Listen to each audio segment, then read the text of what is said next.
Good morning and thank you for joining us for State of Texas In Depth. I'm Josh Hinkle. This week we'll take a look at what state leaders can do between now and 2017 when the next legislative session begins.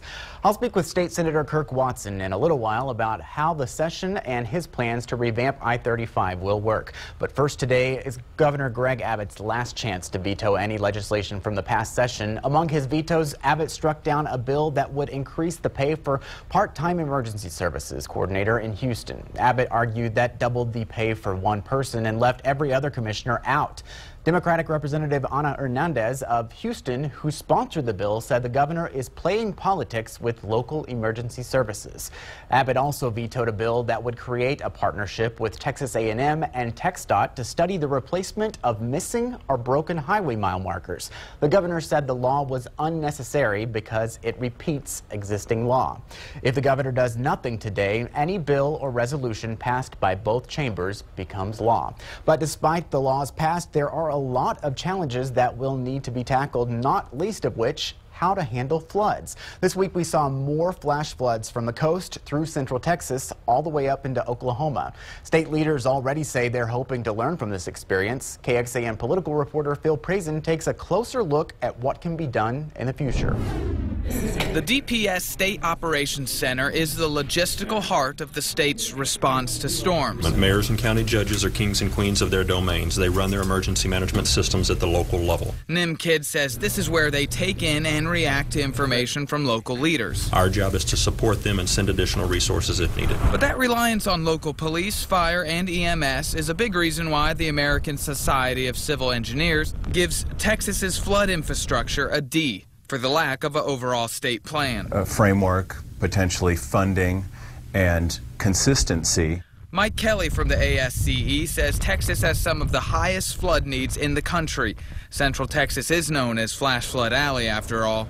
He does say, however, that implementing a plan won't happen overnight. It takes a decade to really get all the resources, to get your feet under yourself, and to begin implementing. Until then, local governments will be running the show. First year on the job, Governor Abbott has to grapple with some of the worst floods in 25 years. Well, Texas will continue to strive to be as well prepared as possible, and events like this give us direction and information that will help us be able to respond more effectively in the future. And it looks like the state infrastructure will be put to the test this year. We have 5 more months of hurricane season. Phil Prazen, KXAN News. Mike Kelly from the American Society of Civil Engineers says our flood public awareness here in Texas is some of the best in the country. He says turn around, don't drown could be a state motto. Texas is one of the worst states in the country when it comes to flood control spending, though, and that ultimately impacts all of us. The state doesn't fund flood control infrastructure directly. It also doesn't have a statewide floodplain management plan. In turn, Texans pay for nearly $372 million of flood insurance policies, second only to Florida. And in the last few decades, more than $5 billion has been paid out to Texans with flood insurance. Welcome back to State of Texas In Depth. This week we are taking a look back on this past legislative session as well as what the state needs to do next. Joining me today is State Senator Kirk Watson. Thank you for joining us. My pleasure. Thanks for having me. What do you see as the biggest success of this legislative session?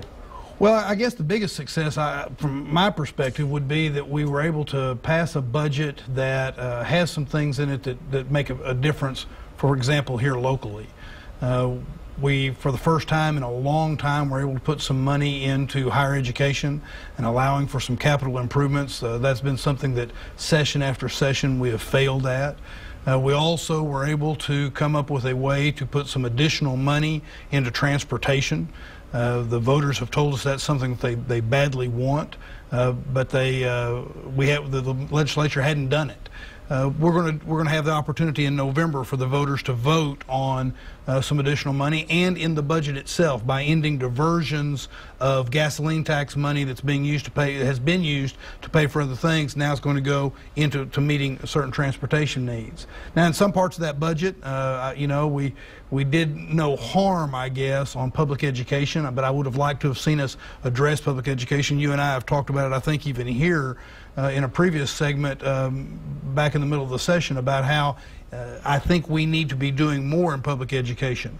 There's a little bit more money put in. We did some things. In fact, I had a bill that helped with some of the flexible classroom funding that will really help AISD, but we didn't do everything we should do there. But we look at the budget, and overall, I ended up voting for the budget, was on finance, so I was able to participate in the budget, and overall, I think it made some impressions for Central Texas. When it comes to education, I've heard that there could possibly be a special session after the courts decide what's going to happen with the way we fund schools in Texas. Well, assuming that the courts decide that the system is unconstitutional.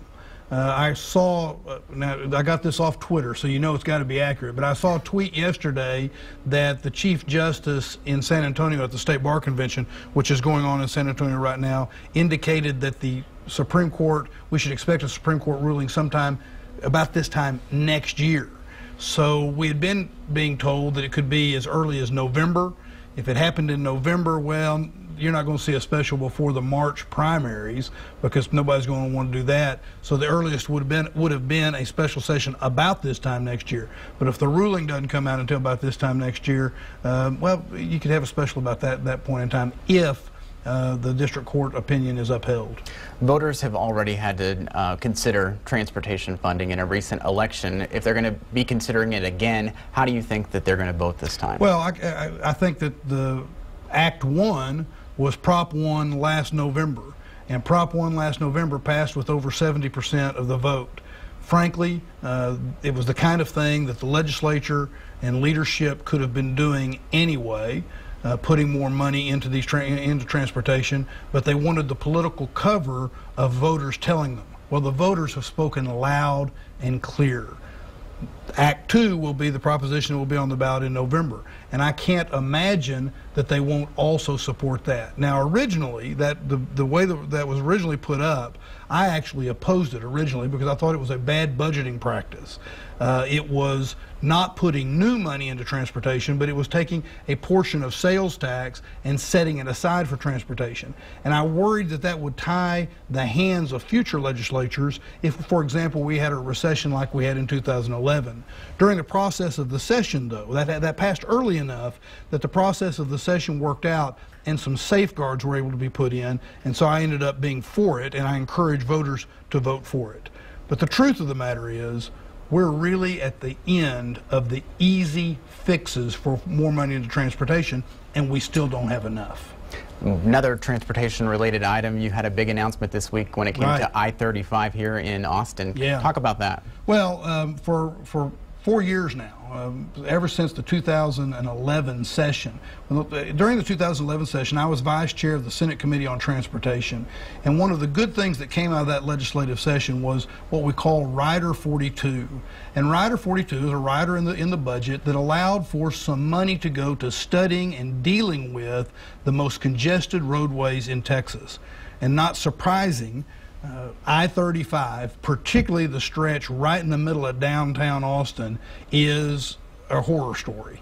And so we started right after that. I started working with, facilitating, and mediating, if you will, a process for us to come up with, working with TxDOT and the Texas Transportation Institute at Texas A&M, how can we improve I-35?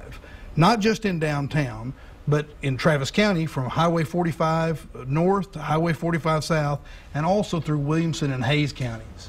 This is the first time that I can remember that we actually have a 10-year plan for how we can improve the flow of traffic on I-35. We're going to have to do it in projects because you don't have all the money. But along the way, everywhere from South Hayes County to North Williamson County, working on different projects along the way, intersection improvements, access on and off ramp improvements, things of that nature. I think of it as pearls in a necklace. We develop all these pearls with the idea that when the money becomes available, we'll be able to string them together with express lanes, certainly express lanes from 45 to 45 in Travis County, and improve traffic flow. We know more people are moving to Austin, and we know there are more cars on the highway. One of the issues our investigative team talked to you about earlier this session was the lack of a hazmat route in the Austin area. This is something that would affect many communities, not just Austin, and you had said that you were not going to introduce the legislation, but look to see what the city was going to move forward with the plan. We do know that they're going to look at funding, but do you feel like the state should do more?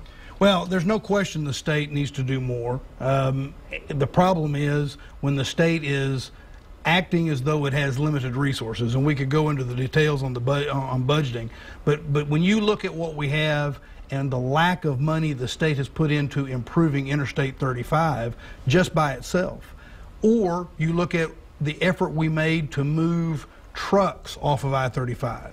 As a member of the Senate Finance Committee, had in the budget just under $40 million for the biennium that would have paid down the tolls on trucks to move them over to SH 130. The way it came out of the conference committee was less than $20 million and not general revenue. Instead, what it was is if TxDOT needs to sell property, and if it sells property, then it can use it for that. Now, I use those as examples to show that the state is not doing all that it ought to be doing with regard to transportation on some things that just make real sense. When you look at I-35, I say it all the time, it is the economic traffic of our state is directly tied to the traffic flow on Interstate 35. It doesn't make sense that the state of Texas is spending so much money on other parts of I-35, but through lack of action, basically building a wall right here in Travis County. And I want to be ready. But you could add to those 3 points the fourth point, and that is we need to make sure we don't have a disaster occur because we're not funding the kinds of things we ought to be funding with regard to hazardous chemicals and routes that would deal with that.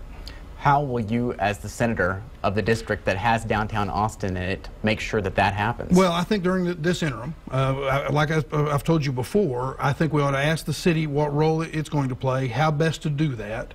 And then what we will do is, working in conjunction with them, use this as an interim to study the best ways to address the issue so that next session we start the session ready to go. My last question, we have talked to several lawmakers recently about ideas they have for flood mitigation. A big topic in Central Texas right now after the Memorial Day floods. Are there certain ideas that you've had that you'd like to explore this interim? We've heard of small dams or maybe even sirens on rivers. Well, let me tell you, it's a very interesting question because during the legislative session, I went back to a bill I'd passed back in 2007. And back in 2007, we passed legislation that would have said that a portion of the insurance premium that people pay for flood insurance would go for better flood planning, how we deal with floods. It was dedicated, one of those dedicated funding sources that I have harped about ever since I got in the legislature, that it doesn't get used for that purpose. In 2009, that money, so just 2 years later, that money got swept. And we've not used that money the way it was intended as a dedicated fund. This session, I offered a rider to the budget that would have started using that money the way it was intended to do. The rider didn't make it. The planning wasn't going to occur. Then the floods hit. And literally in the last 10 days of the session, it may have been in the last week or last 5 days, after the budget had been passed, there was a funds consolidation bill that was on the floor, and that night, working with my staff, I went to the chair of the committee, the finance committee, and I said, can we put some of this money, $6 million over the biennium, into flood planning? And of course now with the floods, because the state hadn't even reacted to what had occurred with the floods, now with the floods we were able to do that. The lieutenant governor agreed, the chair of finance, and that night I amended the funds consolidation bill to allow that to occur. We've got to do better. And it's not just enough to only pay attention to it when we have crisis situations. But this is a perfect example of where the state doesn't plan, it just reacts. And hopefully this money will put us in a situation where we can, during this interim, do better things to plan. I've been in direct contact with the governor's office, which will be in charge of this additional $6 million, and I think we'll see some reaction. But it's unfortunate it requires a catastrophe before the state starts doing the appropriate planning. You got to get in front of those disasters. Yeah, absolutely. Reaction is not the way to prepare for people's lives and homes to be in harm's way. All right, Senator, thank you very much for being with us. My pleasure. Thank you. Good luck on everything that's coming up. I appreciate it. All right, and thank you for joining us for State of Texas In Depth. Remember, you can join us every Sunday morning in the 8:30 half hour for a broader look at Texas politics.